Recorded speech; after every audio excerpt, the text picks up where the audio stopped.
سوال یہ ہے کہ جو کورین ہیں، چائنیز ہیں، جیپنیز ہیں، وہ جو دنیا جہان کی نجس چیزیں کھاتے ہیں، کیکڑے اور سانپ، بچھو، پتہ نہیں کیا کیا کھا جاتے ہیں، گند کھاتے ہیں، اور اس کے بعد وہ بندے کے پتروں کی طرح کام کرتے ہیں، اور ہم رزق حلال کھاتے ہیں، اور ہمارے اندر majority of the people don't want work, ان میں ہٹ حرامی ہے، ہمارے اندر ڈیڈیکیشن کا فقدان ہے، we are not committed to work. تو رزق حلال کھا کے ہمارے اندر ہٹ حرامی کیوں ہے؟ پلیز. Thank you. بہت اچھا سوال ڈاکٹر صاحب نے اٹھایا کہ وہ حرام کھاتے ہیں، ہم حلال کھاتے ہیں. پہلی بات تو ڈاکٹر صاحب مجھ سے زیادہ جانتے ہیں کہ حلال کہاں کھاتے ہیں. مسلمانوں میں حلال کھانے والے بہت تھوڑے رہ گئے. یہی حلال نہیں کہ صرف آدمی جو ہے نا بکرا کھاتا ہے یا مرغا کھاتا ہے. حلال کے یہ بھی ہے کہ اس نہیں ڈاکٹر اصل میں حلال تو جو ہے نا آپ دیکھ لیں قرآن مجید میں جہاں نا کلوا مما فی الارض حلالا طیبا، دو لفظ فرمائے گئے ہیں کہ حلال بھی ہو اور طیب بھی. حلال تو ہے کہ قانون کے مطابق اس کے کھانے کی اجازت ہو، دین اس کو حرام نہ ٹھہرائے، یہ ٹھیک ہے ڈاکٹر صاحب کی بات. مگر اس کے ساتھ حالانکہ سارے اس پر بھی نہیں رہتے، اللہ کے حرام کیے ہوئے شراب اور خنزیر سب مسلمان بہت سے کھا رہا ہے اب. مگر دوسری بات جو طیب کہی گئی نا، یہ بہت ضروری ہے کہ وہ حلال ہونے کے ساتھ طیب بھی، اس میں کوئی غلط چیز کی ملاوٹ نہیں ہوگی. آپ نے کسی کا حق چھین لیا، چوری کی ہے، کرپشن کی ہے، رشوت کھائی ہے، ڈیوٹی دی نہیں، تنخواہ کے لیے آ جاتے ہیں، دستخط کر جاتے ہیں. آپ ناظم صاحب کے آدمی اس لیے کوئی نہیں پوچھتا کہ یہ آئے ہیں کبھی ڈیوٹی پر نہیں، تو یہ سارا مال پھر خبیث ہو جاتا ہے، طیب نہیں رہ جاتا، گندا. حلال ضرور ہے، دین کے مطابق ہے وہ، مگر بعد میں اس میں نجاست پڑ گئی، پلید ہو گئی. اس لیے ایسا پلید جو مال کھائیں گے ہم، اس سے کہاں تک تقویٰ پیدا ہوگا، دین آ گیا. اور صرف خوراک پر ہی نہیں کہ صرف خوراک آدمی کی ٹھیک ہو تو دیندار ہو جائے.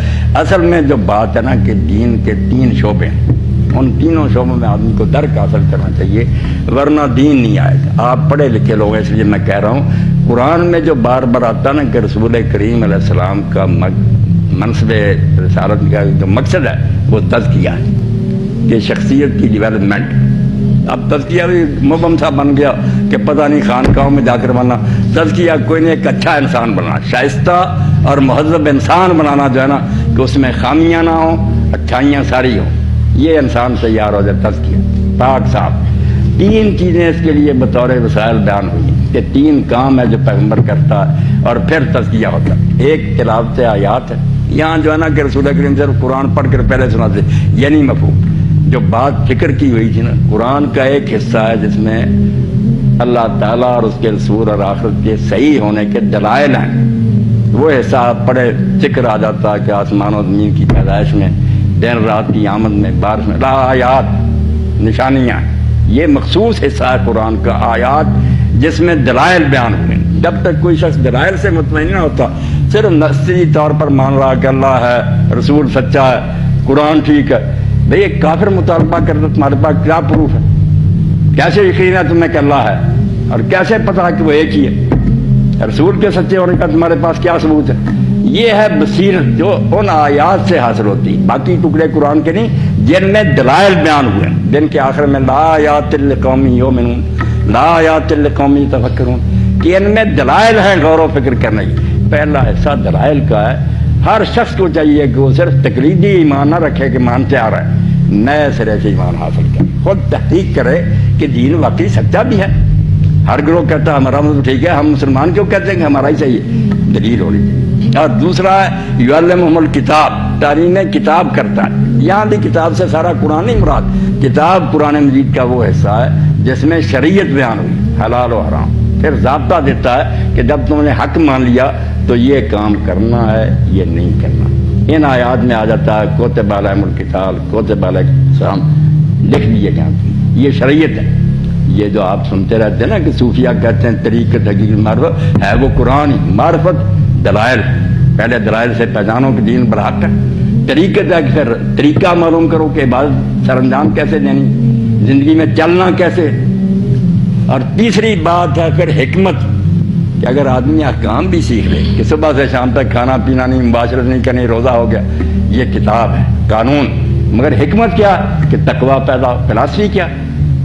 اس کی رمز کیا ہے کہ کیوں بھوک پیاس پڑتا ہے کہ تم میں تقوی پیدا ہو. یہ تیسری بات پھر حکمت کی ہے. قرآن سے باہر نہیں ہے. آیات دلائل ہیں، کتاب شریعت ہے، لا، اور حکمت ہے اس کی خاص.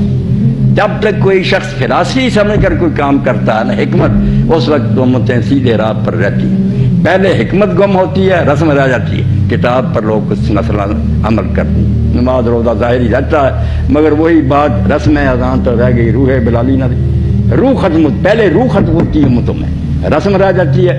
رسم بھی پھر کچھ دیر کے بعد لوگ اٹھا جاتے ہیں، اس سے کیا یار پلے پڑتا، ہم مسجد میں جا کر ماتھا رکھ دیں، کیونکہ روح نہیں ہوتی، بیدار ہو جاتے ہیں، پھر وہ سارا تباہ ہو کے رہ جاتا ہے. یہ تین کام جو پیغمبر علیہ السلام کے ذمہ ہے نا، کہ وہ تلاوت آیات کرے، دلائل دے اپنے سچے ہونے کے، تعلیم کتاب کرے کہ پھر لوگوں کو شریعت سکھائے، اور ساتھ ان کی فلاسفی اور حکمت بیان کرے کہ کوئی کام خام خواہ تم پر نہیں ٹھونس دیا گیا، اس میں یہ حکمت ہے. اور آپ حکمت کے لیے شاید اللہ کی حجت البالغہ، امام غزالی کے احیاء علوم الدین، ان کو پڑھیں. پھر آدمی ان چیزوں کو بوجھ نہیں سمجھتا کہ نماز میں کیوں پڑھوں. میں کہتا ہوں جیسے آپ پیاسے ہوتے پانی کی طرف لگتے ہیں نا، اس طرح بے چین ہو جائیں گے کہ نماز کے بعد تو بغیر مزہ ہی نہیں آئے. رکوع نہیں کروں گا تو یہ بات کیسے حاصل. یہ صدیوں ہو گئیں کہ علماء نے یہ فلاسفی بیان کرنی چھوڑ دی، شریعت بیان کر رہے ہیں یہ نہ کرو یہ نہ کرو، آگے نہیں بتاتے کہ کیوں کا جواب نہیں ملتا. اب انسان باشعور ہے، مخلوق ہے، جب کیوں مطمئن نہیں ہوتا وہ پھر کام نہیں کر سکتا. اس لیے دین کے یہ حصے ہو جائیں تو پھر ڈاکٹر صاحب یہ صرف بکرا کھانے سے ہم نیک بن جائے، وہ کیکڑا کھانے سے برے بن، یہ نہیں بات. یہ تین باتیں، دلائل، شریعت کا علم، اور ان کی رمز جو ہے نا کہ اسرار کیا ہے، یہ حکم دیے کیوں گئے، پھر آدمی ایسا مومن بن جاتا ہے کہ کوئی شاید اس کو ڈگمگا نہیں.